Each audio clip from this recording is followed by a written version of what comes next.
Would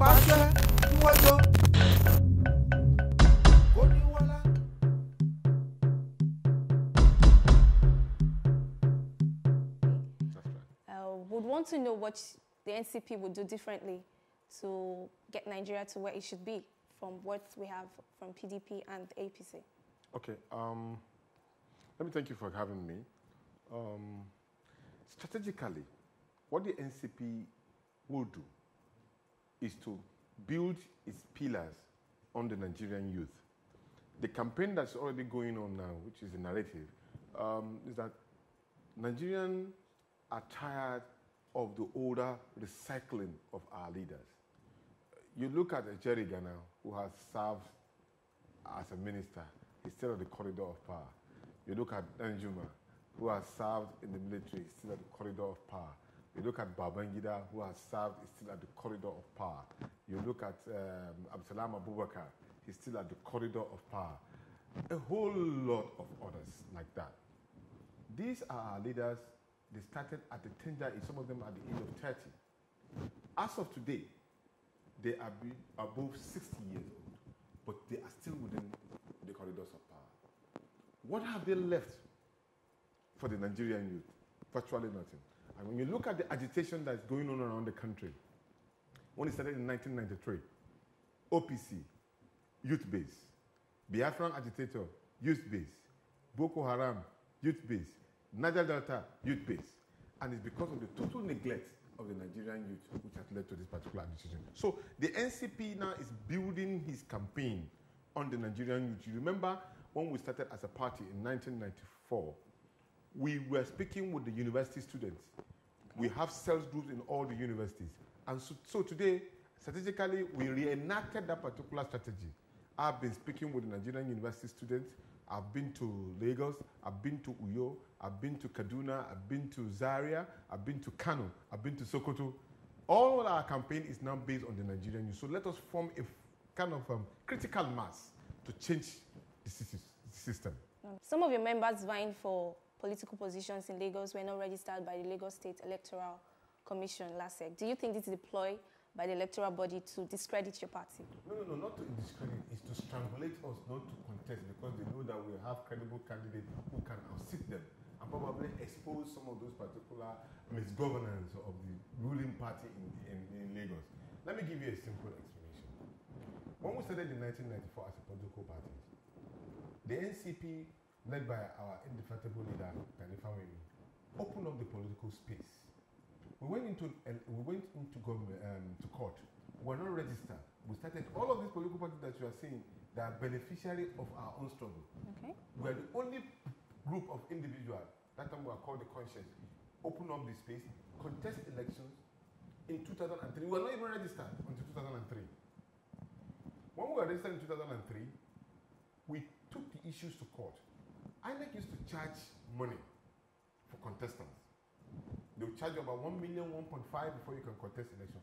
The NCP took the case to court that it is not right, since there are taxpayers' money would give the institution its source of funding. There is no need for somebody to be paying money again to INEC for you to contest election. Sure. And besides, if you do, that gives room for any candidate when he pays money to INEC. By the time he gets into office, the first thing he will do is to recover his money, more or less like an investment. We were successful. The Supreme Court ruled that you should not pay any money to INEC. As of today, no member of State Assembly paid any money to INEC to contest election. No member of the Federal House of Representatives paid any kobo to contest election. Neither in the Senate, neither does the governor of the state itself. Don't talk about the President of the Federal Republic of Nigeria. Nobody pays anything. Isn't it look ironically interesting? When you, as a governor, did not pay any money to become a governor, then you are now charging, because you now have a state electoral commission, you are now asking people to pay money to contest election in local government election. It is treasonable against the people. And besides, the whole idea of governance is to get closer to the people. The local government elections and the councillorship elections are the closest election to the people. And what they are trying to do is to disenfranchise popular candidates who do not have money to contest elections. The NCP is a masses-based organization. We don't charge money. In fact, it will be interesting for you to know that we do not ask you to pay kobo for our membership form, for our contestant form. Where they pay 27 million, 30 million to take it from the NCP flag is free. And our history has shown it. Because we feel that if we ask you to pay money for form, while we are denying INF from collecting, how do we correlate that? It doesn't make sense. So, and for us to ensure that the Nigerian youth have a platform where they can aspire to the highest position of the land, the NCP platform is free for them. And so, and what they are doing now is strangulating popular candidates and denying the common people on the street who are popular, who have ideology, who have integrity to contest election from contesting elections. Yes, but with all of these ideologies, yes, why hasn't the NCP become a grassroots party that could capture power? Yeah, that's a very good question. We won election in 2003 in Ekiti State. We won House of State Assembly, won Adekoya Benson. The story that I'm going to tell you will interest you and probably answer your question. That guy, when he won the election, in the assembly, what they do is that they intimidate him. Unfortunately, he was not able to be strong on his own. They intimidated him. Whenever they are doing things, it's either PDP are doing things that they will carry everybody when they want to travel or do anything, they will exclude him. Anytime they're taking decisions, they will exclude him. So he became intimidated and frustrated. They strangulated him to a point that he has no choice than to leave the NCP and go back to PDP. So we have actually built the fulcrum of how we can mobilize to the grassroots. And at this point, I will say, the Nigerian people have to do more than what they are doing. They have tested the difference of APC and PDP. They always want to go to where the food is cooked, not forgetting how to cook the food. We are not saying that we know it all. We are not saying that we can do it alone. We are saying let's join forces together. As we are not asking you to pay any money, we want to get you to go and do what is right for the people. So we are asking now that Nigerian people need to change from the change of strangulation and shackle that they find themselves. The NCP is ready as a platform, and we are ready to give you the platform that you can ventilate your position to the highest position in the land. So how differently would the NCP run Nigeria if they were our 10-year program? The constitution of the NCP and the manifesto of the NCP is very, very distinct and clear. You see, unfortunately, majority of the people who contest election do not even know the manifesto of their party. I'll give you a clear example. When Mr. President was contesting election, he campaigned on three things: anti-corruption, security, and economy. Those are the only three things he did. Anywhere Mr. President went to, that was just his campaign. The party has a manifesto. And that manifesto has up to about 99, they call it the wheel manifesto. The first one on that agenda of that manifesto is devolution of power. By implication, mean restructuring. They have not done so. The party has a manifesto, the candidate has a manifesto. In the NCP, there's only one manifesto, which is our social contract between us and you. And in the 10-year program, it has healthcare, employment care, education care, electricity care, employment care. It goes down. And each of these particular promises that we are making to you has a research and development section. Because majority of what we are doing is that as leaders, we don't even look back to kind of make a research to know whether what you are giving to the people is what they want. Okay. People only gave promises, and then at the end of it all, it's not what they're giving to the people that they wanted. So in the NCP, our 10-year program has a research and development. Everything that the people want, we want to hear from them, so that when we are giving it back to them, is what we have promised as a social contract between us and them, and they agree to it. That is the difference. How does the NCP react to the call for restructuring and to the call for referendum by Biafrans? The thing is this. When you look at the issue of the call for restructuring, in the Southwest, everybody, in the country generally, everybody has a way in which they think about restructuring, what they think. In the Southwest, restructuring means state independence. Okay. State police and everything. The center is too strong. Let's contribute to the center. We generate our own internal generated revenue and contribute to the center. In the Southeast, restructuring means to them issue of marginalization. All the zones have 60 states, Northwest has 7, they have 5. So they are not averagely being carried along social decay in infrastructure and all. In the South-South, restructuring to them means simply resource control. We want to control our intake of oil. People have become studies, they've been benefiting from our oil, developing their own region and where we are. In the Northeast, total decay, religious differences and tribal. Okay. Domination of religion and tribal. That is their own problem. So also is the North Central.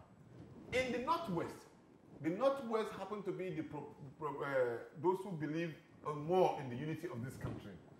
And then what is the accusation being maintained of them? They are the ones that are benefiting from the system.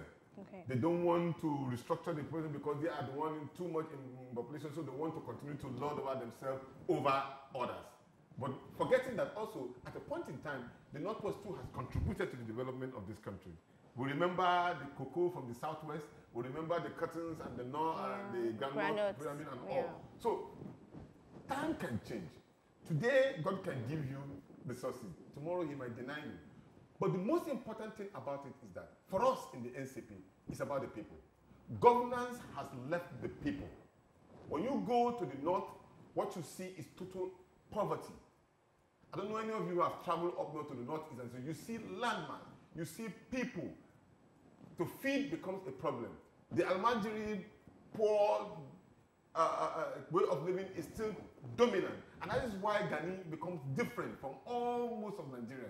He believed in equity and distribution, and then he believed that poverty can be abolished. And that is why the motto of the NCP is abolition of poverty. We believe strongly that if poverty can be removed from the system, majority of the agitation that you are seeing will not be there.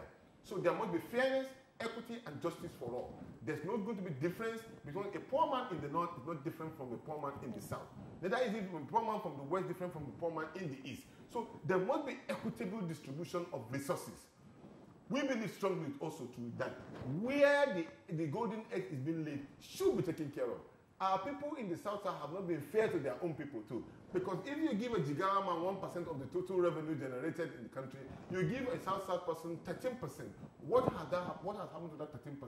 There has not been fairness within our people. We as a people have not shown love to our lower persons. So the NCP believe in a total restructuring of the system.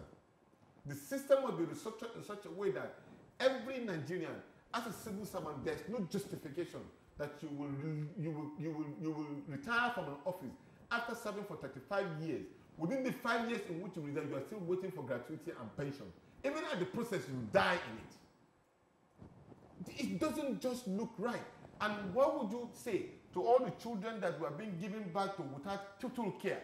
What is the system has provided that will take care of the unemployment of the Nigerian youth? Over 60% of them. When it was their own turn, as at that time, the moment they leave school, there's an employment waiting for them. Even if you don't get employment, there's a car even waiting for them to do. What has happened to our own generation? They enjoy a very good position that was given to them. They couldn't make a better life for their own children, which we are now. And so we are saying that no, we will make a better life for our own children. It is good for us because all these agitations start. If Biafra is a theory and a principle and ideology, then every part of this country is a Biafran. Because every part of this country have an issue to grind with the government. And it's not about the government alone, it's about the leadership and which have been in place. They have not been fair to the Nigerian people, and we demand that that particular system must be restructured so that the Nigerian people, the downtrodden, the masses, the person selling tomatoes on the street, the person selling waina on the street in Kano, the person selling okpa in the East is taken care of in her own life so that she will know that what Nigeria has made, what God has given us, is equitably distributed to her or him. This is towards our own belief. That's an excellent speech, sir. Thank you. We want to know what your reactions to the Senate probe on the INEC chairman. A lot of people think that this is an effort by the Senate to halt the Dino Melaye's recall. What are your reactions to this? You know, people play politics without dignity. It's unfortunate. Everything is being politicized in this country. Every attempt that you make, maybe these are some of the minuses of democracy, but the truth about it is that when you don't do things with dignity, I was at a meeting yesterday with some of our senators and all, and I was marshalling out these particular issues that concerns the political system. Some of them feel different, that they are made now. So therefore, the parties can go to hell. Forgive me for using that word. Does it look right? When they are looking for opportunity to contest election, we give them this platform to contest election.